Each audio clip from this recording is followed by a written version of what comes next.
वक्रतुंड महाकाय कोटि सूर्य समप्रभ निर्विघ्नं कुरु मे देव सर्वकार्येषु सर्वदा। ओम गं गणपतये नमः। आप सभी को गणेश चतुर्थी की ढेर सारी शुभकामनाएं। गणेश को हमारे पुराण में, हमारे भारतीय परंपरा में आदिकर्ता माना गया, प्रारंभकर्ता। किसी भी कार्य के प्रारंभ के लिए हम गणेश जी को याद करते हैं और ऐसा माना जाता है कि गणेश जी के स्मरण करने से उस काम का सफलतापूर्वक निष्पादन होता है। फिर हमारे यहाँ इतनी बड़ी बड़ी शक्ति है हमारे हिंदुत्व में, हिंदू धर्म के अनुसार या भारतीय संस्कृति के अनुसार, तो ये एक मान्यता के रूप में गणेश जी को ही क्यों रखा गया कि गणेश जी को ही आदि पुरुष के रूप में, आदि कर्ता के रूप में पूजा की जाए। अगर एक प्रतीक के रूप में इन्हें देखा जाए तो हमें उनके अंदर के संदेश को मिल जाता है, हम उनके अंदर के संदेश को प्राप्त कर लेते हैं। उदाहरण के लिए गणेश जी के जो प्रतीक स्वरूप, अगर हम लोग गणेश जी की जो प्रतिमा है इनको अगर देखें तो सबसे पहले लंबे कान दिखते हैं। अर्थात किसी भी कार्य को प्रारंभ करने के लिए हमारे पास नंबर एक चीज होना चाहिए, वो है बड़ा कान, मीन्स श्रवण क्षमता, श्रवण शक्ति। अगर हम अगर हम बेहतर सुन नहीं सकते, फॉर एग्जाम्पल मान लीजिए कि हम लोग क्लास के दौरान ही जब चर्चा कर रहे होते हैं और अगर मैं आपको नहीं सुनूं या आप मुझे नहीं सुने तो ऐसे में उस समस्या का समाधान हो ही नहीं सकता। सिंबल 1 और पहला प्रतीक, पहला ज्ञान। किसी भी समस्या के समाधान के लिए सुना जाना बहुत जरूरी है और बहुत ध्यान से सुनना चाहिए। दूसरा, इनके बढ़े हुए उदर अर्थात पेट, वो इस बात की प्रतीक है कि ये अपने अंदर चीजों को समाहित करने की क्षमता रखते हैं। ये इनके पास एक अद्भुत गुण है कि ये किसी भी चीज को अपने अंदर बहुत अच्छी तरह से समाहित कर लेते हैं। अर्थात अगर किसी भी कार्य का शुरुआत करना है तो पहला मैसेज है कि हम उसे अच्छे से श्रवण करें, मेरी सुनने की कैपेसिटी अच्छी हो, और फिर उसके बाद उसे अच्छे से समाहित करने की कैपेसिटी हो। हम लोग ऐसा बोलते हैं ना कि आपके पेट में बात नहीं पचती, ऐसा करके कहावत है हमारी। संभवतः इसीलिए इनके पेट को थोड़ा बड़ा दिखाया गया कि ये बातों को पचा लेते हैं। देन इनके 2 दांत दिखाए गए, वो गज के मुखाकृति के साथ। ये 2 दांत क्यों है? तो हम लोगों ने जो शिव जी के लर्निंग्स में जो एक क्लास हम लोगों ने चर्चा की थी, वो यहाँ कनेक्ट होता है। नंबर 1 ये कि एक तो इनका दांत दिखावे का है, अर्थात ये ऊपर के एक अलग इंग्रेडिएंट्स है, ऊपर का इनका एक अलग रूप है और अंदर इनका अपना वास्तविक रूप है जो कि इनका इंग्रेडिएंट्स है।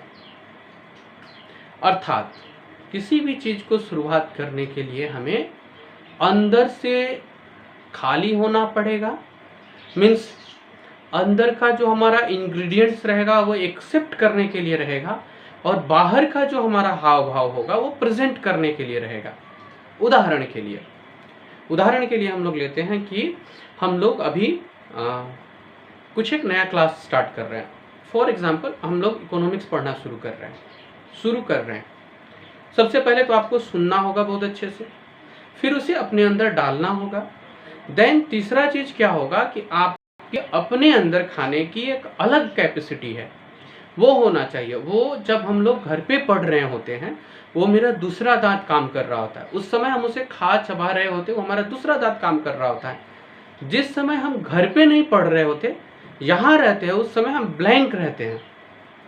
उदाहरण के लिए अगर क्लास में ही मान लीजिए कि आपको लगे कि आप तो सब कुछ जानते हैं, फिर आप देखिएगा कि क्लास के छोटी से छोटी चीज़ों को आप अच्छे से प्राप्त नहीं कर पाएंगे। मीन्स शुरुआत करने के लिए ये 2 गुण भी होने चाहिए। एक तो अंदर से आपका इंग्रेडिएंट्स स्ट्रांग हो, दूसरा बाहर से आप ब्लैंक दिखे, आप सीखने के लिए आतुर दिखे। देन गणेश जी के साथ एक और चीज लिंक किया जाता है, उनका वाहन मूषक या चूहा।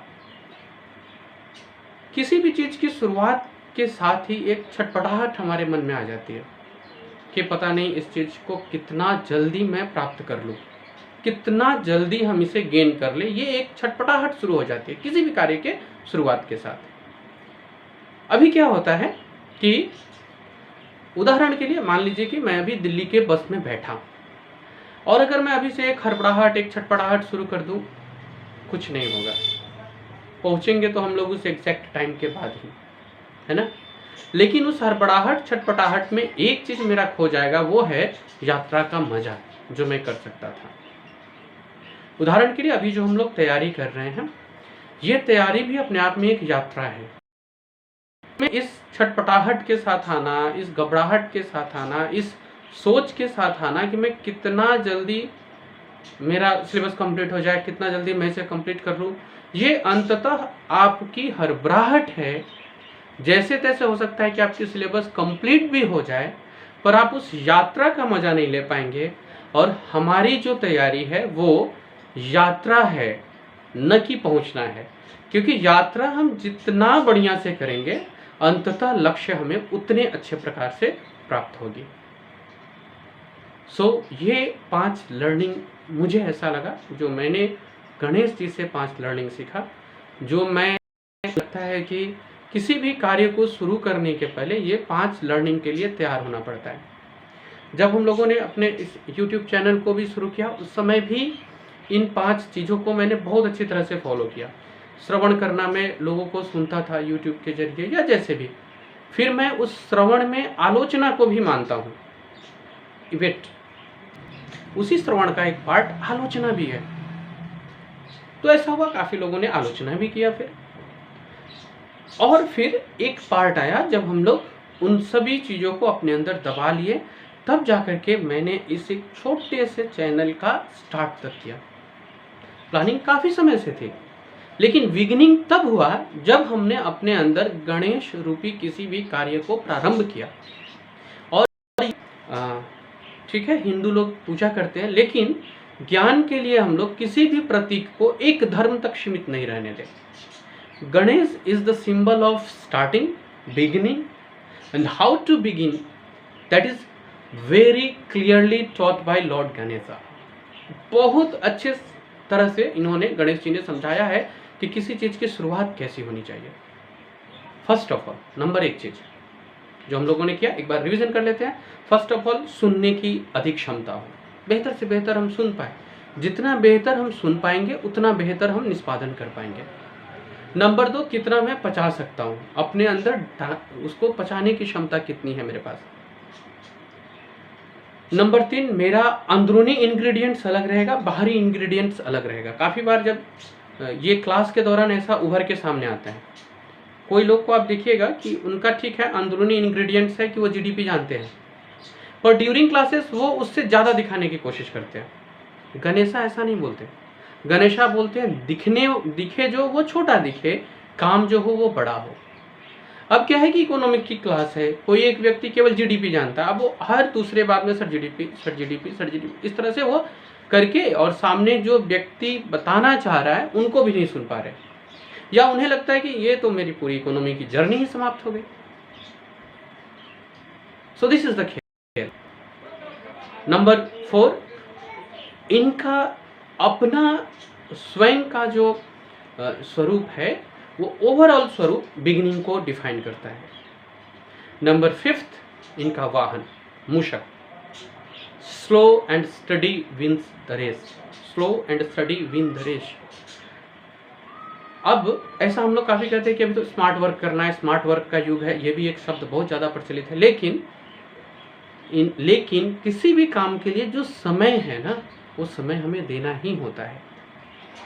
इसीलिए आप चाहे दोस्त कहें या फिर आप हमारे विद्यार्थी हो, आप मेरे विद्यार्थी हो या दोस्त हो, मैं ये एक चीज़ आप लोग को जो लगातार बोला करता हूँ ना, कि हम लोग अपने अंदर कैरेक्टर को डेवलप करें, क्योंकि ज्ञान तो हम इमीडिएट ले भी लेंगे, मतलब इमीडिएट ना सही लेकिन ज्ञान हम प्राप्त कर भी सकते हैं, लेकिन कैरेक्टर बनाने में उससे लंबा समय लगता है। तो धीरे धीरे ही सही लेकिन अपने कैरेक्टर को मॉडिफाई करना होगा, और इसमें हड़बड़ाना आपकी पूरी यात्रा को बिगाड़ सकता है।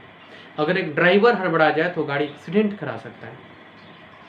हम हड़बड़ा जाए तैयारी के दौरान तो हम इम्पोर्टेंट चीज़ों को स्किप कर देंगे और फिर अंततः पता चलेगा कि रिजल्ट 0 रहा है। थैंक यू फ्रेंड्स, मुझे उम्मीद है कि ये वीडियो आपको अच्छी लगेगी, और आज से हम लोग गणेश जी को ध्यान में रख के अपने तैयारी या अपने जीवन के चाहे जिस लक्ष्य पे हैं, इन मैसेज के साथ आगे बढ़ने की कोशिश करेंगे। Thank you very much.